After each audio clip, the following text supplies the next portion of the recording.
성격이라고 하는 것은 정신이고 마음이고 의지라고 할 수가 있습니다. 지정의가 담아 있습니다. 뭘 아는 것, 그 다음에 뭘 느끼는 것, 뭘 행동하는 것이 이제 포함되어 있는 포괄적인 가치예요. 이게 표정으로 나타나고, 이게 말투로 나타나고, 이게 행동으로 나타나고, 분위기로 나타나고, 이게 여러 여건으로 나타나는 거예요. 어떤 사람은 뭘 알더라도 밝은 쪽을 알아가는 사람이 있고, 어떤 사람은 알더라도 어두운 쪽에만 꽂혀 있는 사람이 있어요. 어떤 사람은 느끼더라도 행복감을 느끼고 밝음을 느끼고 긍정을 느끼는데, 어떤 사람은 우울을 느끼고 문제점을 느끼고, 어떤 사람은 이제는 부정적인 것을 보는 거예요. 어떤 사람은 어려운데도 힘들지만 어렵지만 계속 해보려고 하는데, 어떤 사람은 그냥 해보다가 주저앉고 그냥 그대로 고수하는 경우가 많습니다. 짧게 말씀드리지만 이게 바로 성격이에요. 결국에는 그 사람의 행동이나 판단이나 의식까지도 포함되어 있는 것, 그게 성격입니다.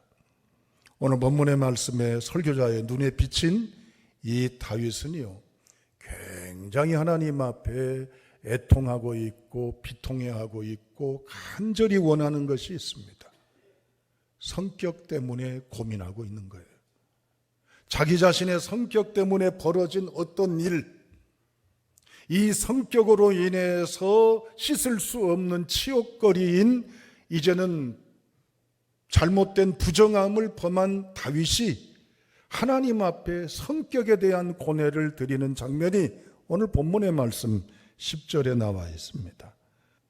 51편에 만들어진 이 시의, 노래의, 고백의, 기도의 배경이 바로 뭘까? 1절 앞에 보시면 다윗의 시, 인도자를 따라 부르는 노래, 여기까지는 괜찮죠. 그런데 다윗의 치부가 소개가 되어 있습니다. 다윗이 밧세바와 동침한 후 선지자 나단이 그에게 왔을 때라고 기록이 되어 있습니다. 감추고 싶은 일입니다. 부끄러운 일입니다. 왕으로서는 공의와 정의를 외치는 공명정대해야 될 왕으로서는 해서는 안 될 이제는 실수 과오입니다. 다윗은 웬만큼 실수 없는 사람이에요. 성군이라고 우리가 호칭을 하잖아요. 그런데 이때 나이가 한 다윗의 중년기쯤 됐습니다. 이제 나라는 안정기가 되었습니다. 평화롭습니다. 대내외적으로 강대 국가를 이룬 다윗이 안정을 찾아가고 있는 이 권태로움, 중년의 여유로움 속에 해가 저물어 가는 선선해지고 쾌적한 오후쯤에 이 쾌적한 환경을 즐기려고 왕궁 발코니 베란다에 다윗이 나왔습니다. 왕궁이 높이 있다 보니까 멀리 보이는 도시의 장면 가운데 한 눈을 의심할 만한 장면 하나가 눈에 들어왔습니다. 그게 뭘까요? 자기의 충복인 우리아의 집에 있는 부인인 밧세바가 그만 샤워하는 장면을 일부러 본 건 아닌데 눈에 들어온 거예요. 그리고 나서 다윗은 고뇌가 크고 이 여인의 미모나 여인에 대한 탐욕이나 정욕의 마음이 끝없이 일어나서 결국 은밀한 중에 가정 있는 이제는 여인과 부적절한 관계를 맺고 맙니다. 그리고 어떤 자기 자신의 이 실수, 가오를 덮기 위해서 교묘한 꾀를 하나 생각을 해냈죠. 충복 군인인 이 우리아를 최전방 전투 현장에 내보내잖아요. 그래서 적과 싸워서 치열한 전투 속에 현장에서 전사하는 절묘한 비열한 치졸한 꾀를 생각해 내잖아요. 결국 우리아는 전사하고 맙니다. 자기 계획대로 이젠 아무도 몰라요. 범죄가 이제는 덮여졌습니다. 완벽합니다. 쾌재를 불러일으켰겠죠. 그런데 그때 선지자 나단이 아무도 모르는 다윗의 치부, 잘못됨을 고스란히 고발합니다. 임금으로서 이 직설적인 고발을 받으면 어떻게 할 수 있을까요? 권력자니까 얼마든지 나팔수, 언론 동원하겠죠. 요즘 말하면 심지어 유튜브까지 말이지요.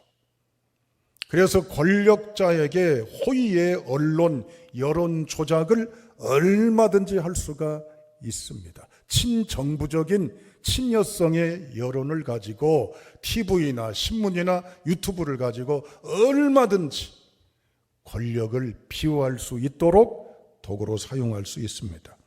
사과 한마디 안 하고 시간 끌고 모르쇠로 일관할 수도 있습니다.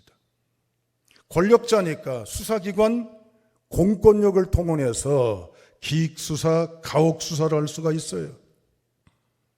얼마든지 은폐하고 뒤집어 씌우고 사실을 왜곡하는 일들을 얼마든지 가능하지요. 임금으로서 그럴 수 있다고 합리화시키고 그럴싸한 논리나 궤변을 정당화할 수도 있습니다. 내 실수가 아니고 저 여인의 실수라고 덮어 씌울 수도 있습니다. 모든 게 선택지가 가능합니다. 그런데 오늘 51편에 보면 이제는 6번이나 나와 있는 고백이 하나 있습니다. 그게 바로 뭐냐면은 내가라는 고백입니다. 나는 안 했어요. 나는 아니에요. 그게 아니에요. 맞습니다. 그렇습니다. 미안하지만 부끄럽지만 면목 없지만 내가 그랬습니다. 나입니다. 이런 인간이 바로 나라고 다윗이 자기의 치부를 적나라하게 고백하는 거예요.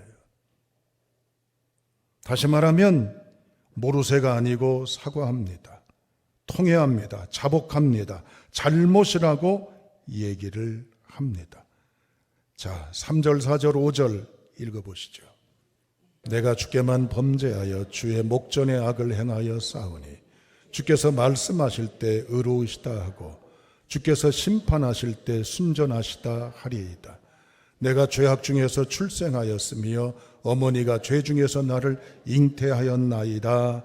아멘. 그 다음에 10절 다시 한번 읽어보시죠. 건너뛰어서 10절입니다. 10절에 보면 다윗이 내 성격 때문에 내가 이렇다라고 하는 것을 애타하면서 이 성격을, 잘못된 성격을, 문제 있는 성격을 하나님 고쳐주세요라고 애달게 기도하고 있어요.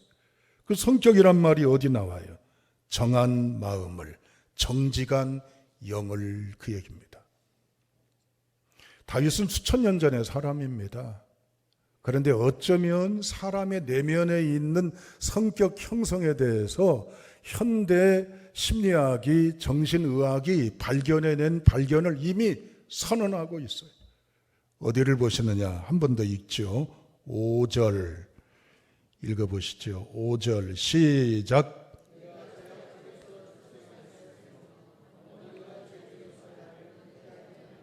아멘. 이 본문을 읽어보면 우리가 착오 현상이 나타나요. 내가 죄악 중에서 출생하였으며, 그러니까 내 출생의 비하인드 스토리가 떳떳하고 당당하지 못한 뭔가 부적절한 것에서 내가 태어난 부적절한 생명입니다란 말일까요? 여기 보면 또한 충격적인 얘기가 있습니다. 어머니가 죄 중에서 나를 뭐 했다고요? 임신했단 말이에요. 어머니가 바람핀 거예요? 어머니가 딴 남자하고 눈이 맞아서 정상적이지 못한 것에 의한 생명이 자신이란 얘기가 아니에요.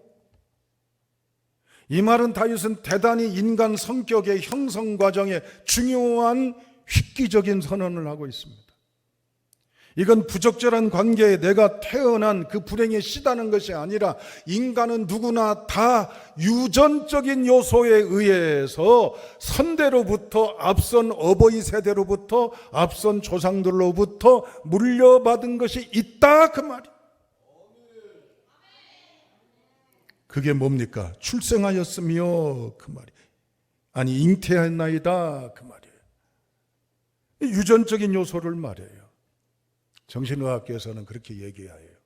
사람의 성격이 100이라고 놓고 보면 이제 앞선 어버이로부터 유전적으로 물려받는 성격은 50%래요. 그리고 이 땅에 태어나면서부터 초등학교 정도 들어갈 때까지 내가 스스로 선택하고 결정은 아니지만 많은 영향에 의해서 형성된 성격이 25%래요. 그럼 결과적으로는 뭡니까? 75%나 되는 비중의 성격이 내가 거부하고 외면하지 않았음에도 학습되고 습관화되고 훈련되어서 생긴 성격이 75%나 된다는 얘기예요.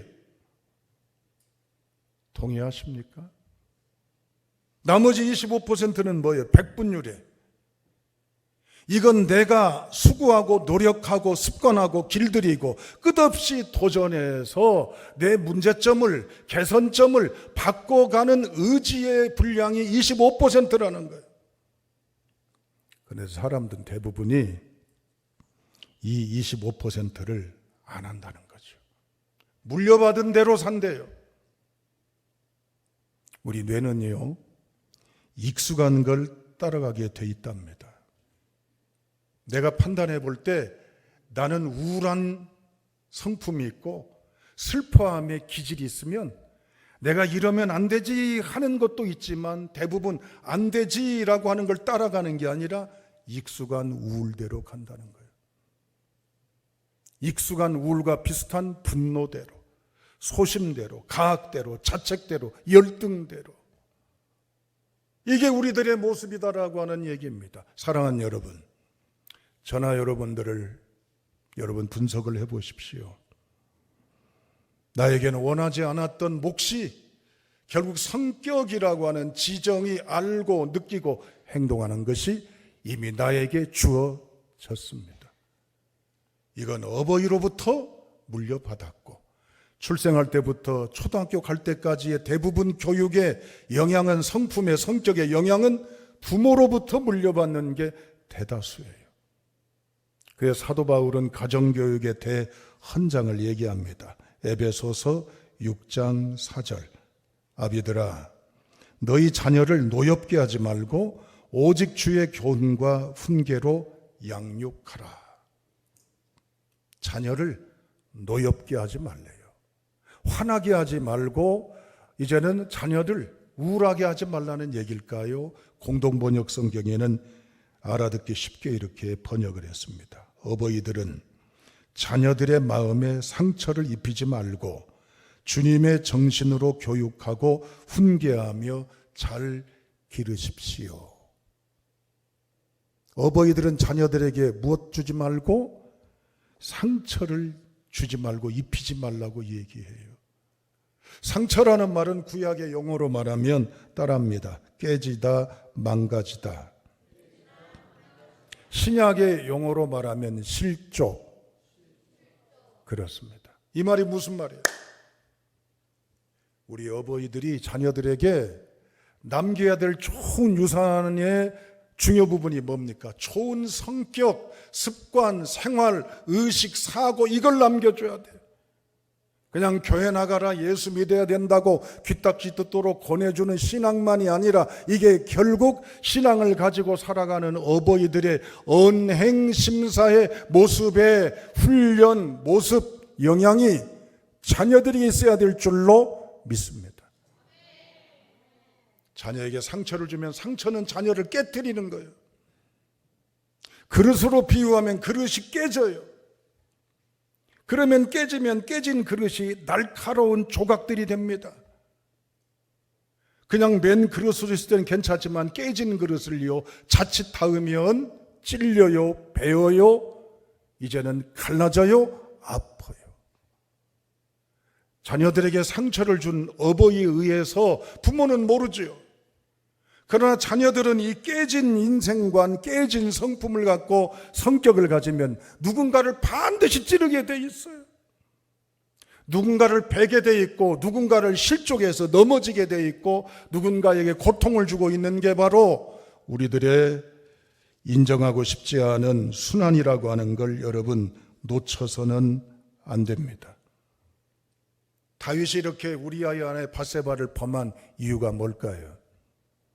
중년기에 공허감도 있지만 다윗은 일찍이 성경을 통해 놓고 볼 때 다윗이 등장하는 모습 속에 아버지가 썼던 언어를 살펴보면 알 수가 있습니다. 사무엘이 찾아왔을 때 여기에 아들이 없냐고 더 이상 묻지 않습니까? 그때 이새는 뭐라고 그럽니까? 사무엘에게 막내가 있다라고 이야기를 합니다.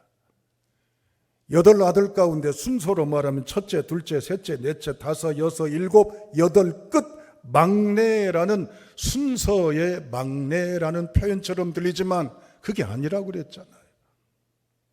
히브리어 원어로 말하면 하카탄이라고 한다고 그랬지 않습니까? 이 말은 걱정거리의 대상입니다. 아이고, 저래가지고 약해 빠져가지고 절에서 이 험한 세상 사람 구실 밥버릇이나 밥이나 벌어먹고 어디서든지 살아갈 수 있으려나 늘 마음속에 지천꾸러기, 근심꾸러기, 약골꾸러기, 걱정꾸러기가 막내라는 빗댄 표현입니다. 아버지 마음속에는 이런 다윗의 모습이 늘 눈에 걸렸던 거예요. 그러니까 하찮게 본 겁니다. 다윗은 아버지로부터 사랑받지 못하고 지지받지 못하고 인정받지 못한 뭔가의 근심과 걱정과 염려와 부정적인 낙인이 새겨진 아이요. 형들로부터도 마찬가지. 그런데다가 다윗은 어때요? 하루아침에 원하지 않은 인생에 숨가쁜 도망자, 불행자, 고독자, 험난한 인생을 살잖아요. 그러니까 내면이 항상 헉헉거려요.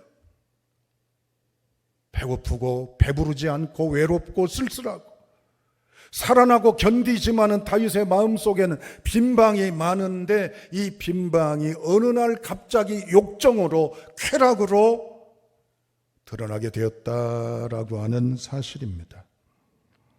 사랑하는 여러분, 우리의 마음속에 내가 원하지 않았던 지난 세월의 가정에 의해서 또한 교육에 의해서 부모에 의해서 여러 여건에 의해서 이어져 온 틀 속에 내가 있습니다. 묻습니다. 그냥 그렇게 사실렵니까? 다윗은 오늘 본인의 실수를 깊이 깨닫고 하나님 앞에 회개합니다. 하나님, 나의 마음을, 내 성격을, 내 의식을, 내 감정을 변화되게 해주세요. 내가 비록 이런 삶을 살았을지라도 이후에는 이런 삶을 살지 않기를 원합니다. 사랑하는 여러분, 하나님의 은혜 안에 있기를 주님의 이름으로 축복합니다. 본인의 이 실패되고 망가진 인생에서 일어나서 하나님의 새 생명의 창조의 역사로 본인이 변화되어 하나님의 은혜 안에서 행복한 자로 살기를 원하고 기도하고 소원하고 있는 것입니다. 사람들은요, 말씀드린 대로 아까 말씀드린 25%의 자기 노력을 하지 않고 대부분 굳어져 있는 자기 자신에 대한 고백으로 인생 탓을 합니다. 팔자소관으로 얘기를 해요. 그러나 다윗은 얼룩져 있고 병들어 있지만 하나님 앞에 변화되기를 위해 간절히 원하는 기도로 하나님 앞에 섰습니다. 마태복음 11장 29절에 예수님 말씀하십니다. 다 내게 와서 내게 배우라. 그러면 너희 마음이 쉼을 얻으리라고 말씀하셔요. 왜냐? 내가 온유하고 겸손하니까 내게 오면 온유와 겸손을 배울 수 있다고 말씀하셔요. 여러분, 온유라고 하는 것은 성격입니다. 이 성격은 그냥 원래부터 타고났을지라도 배우면 변화될 수 있다라고 하는 거예요. 온유라고 하는 것은 열이 떨어져서 이제 고열이 아니라 정상 체온이 되는 거예요. 그리고 야생마 같은 이 야생의 것들이 길들여져서 온순해져 가는 게 온유란 뜻입니다. 예수님은 우리에게 초청하십니다. 네가 원래부터 그런 게 아니고 내게 와서 나를 통해서 너의 인생의 삶이 변화될 것을 주님이 말씀하고 계십니다. 사랑하는 여러분, 2월을 시작합니다. 하나님께서 우리에게 열린 문의 복을 허락해 주시면서 우리에게 다윗을 통해 열어주셨습니다. 내 자신이 어떠하다 각각의 아픔이나 고뇌나 이제는 여러 곤고가 있다 한다 할지라도 하나님 앞에 나와 나의 모든 걸 변화시키는 것은 바로 하나님에 의한 것이니 하나님을 의지하면서 내가 새로워지기를, 내가 생명의 사람 되기를, 내가 긍정의 사람 되기를, 내가 행복의 사람 되기를 구하시기를 주님의 이름으로 축복합니다. 그러면 주님의 은혜로 변화될 것입니다. 두 번째, 오늘 본문의 말씀 이제 다 같이 13, 14, 15, 19절 말씀 읽고 정리해서 마치겠습니다. 13, 14, 15, 19절입니다. 함께 읽습니다. 시작. 그리하면 내가 범죄자에게 주의 도를 가르치리니 죄인들이 주께 돌아오리이다. 하나님이여 나의 구원의 하나님이여 피 흘린 죄에서 나를 건지소서. 내 혀가 주의 의를 높이 노래하리이다. 15절. 내 입이 주를 찬송하여 전파하리이다. 19절. 그때 주께서 의로운 제사와 번제와 온전한 번제를 기뻐하시리니 그때 그들이 수소를 주의 제단에 드리리이다. 아멘. 본문을 주목할 것이 있습니다. 13절 도를 가르치리니, 14절 노래하리이다, 15절 전파하리이다, 19절 드리리이다. 왜 이 부분을 주목해야 되냐면 영어 성경 혹시 가지신 분들 보세요. WILL이라는 조동사가 나와요. WILL이 뭐예요? 미래에 관한 조동사죠. will 다음에 동사가 나오면 단순 미래도 있지만 의지 미래가 있어요. 나는 반드시 그렇게 될 것이다, 할 것이다, 이룰 것이다 하는 확신과 의지를 말하는 거예요. 여러분, 우리가 우리의 성격을 이제는 변화시키려면 내 노력과 의지가 반드시 따라야 될 줄로 믿습니다. 사랑하는 여러분, 다윗을 통해서 하나님이 보여주신 말씀의 치유 앞에 우리는 나가야 될 줄로 믿습니다. 가장 큰 문제가 내 몸, 물질, 환경의 문제가 아니라 결국 나의 성격의 문제입니다. 이 성격을 고침받는 건 하나님이 하셔요. 하나님 앞에 온전히 자기 자신을 내어드릴 수 있기를 축복합니다. 하나님의 치유와 응답의 역사로 새로워지시기를 주님의 이름으로 축원합니다. 비록 여러분이 부모로부터 본의 아니게 물려받았던 이제는 불행의 악습이라도 하나님이 함께 하시면 끊어지고 치유될 줄로 믿습니다. 내가 원하지 않았던 훈련과 학습에 의해 체계화되어 있는 내 틀이라도 하나님이 함께 하시면 온전해질 수가 있습니다. 그리고 하나님 앞에 자기 자신을 끝없이 소망하십시오. 나는 이렇게 됩니다. 이렇게 될 것입니다. 반드시 이렇게 되고 싶습니다. 이런 자가 되기를 원합니다. 이 믿음으로 선언하고 살아가시면 다윗의 노래가 우리의 행복의 노래가 되시고 다윗의 회복이 우리의 치유가 될 줄로 믿습니다. 기도하시겠습니다.